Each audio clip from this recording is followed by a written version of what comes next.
Welcome to الہی kids. بسم اللہ الرحمن الرحیم۔ السلام علیکم۔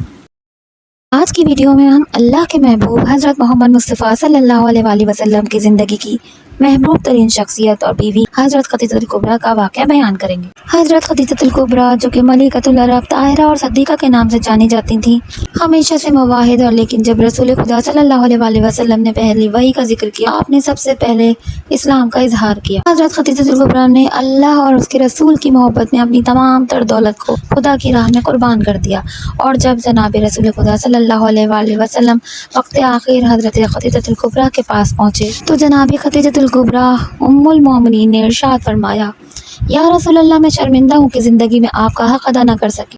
پیغمبر اکرم نے گریہ فرمایا اور فرمایا، اے خدیجہ، جو کچھ آپ کے لیے ممکن تھا آپ نے بہترین انداز میں انجام دیا، آپ اشرف ترین اور بہترین خاتون ہیں۔ جناب خدیجہ نے فرمایا، اے اللہ کے رسول، میں وصیت کرتی ہوں کہ میری بیٹی فاطمہ خیال رہے کہ اسے کوئی اذیت نہ دے، اسے کوئی تھپڑ نہ مارے، اسے کوئی تنگ نہ کرے۔ اللہ کے رسول نے فرمایا، اے خدیجہ، میں خیال رکھوں۔ پھر فرمایا، اے اللہ کے رسول، میری ایک اور وصیت ہے، مگر آپ سے کہتے ہوئے مجھے حیا آتی ہے، آپ میری بیٹی فاطمہ کو بلا دیجئے، میں اس سے کہنا چاہتی ہوں۔ ماں نے بیٹی سے فرمایا، اے فاطمہ، اپنے بابا سے کہو، مجھے قبر کی ہولناکیوں سے خوف آتا ہے، میری خواہش ہے کہ وہ اپنی ابا جس میں ان پر پہلی وحی نازل ہوئی تھی مجھے اڑا دیں، اور کفن کے طور پر بھی مجھے عطا فرمائے۔ رسول خدا نے اس ابا کو منگوایا اور خدیجہ کو اڑا دیا گیا۔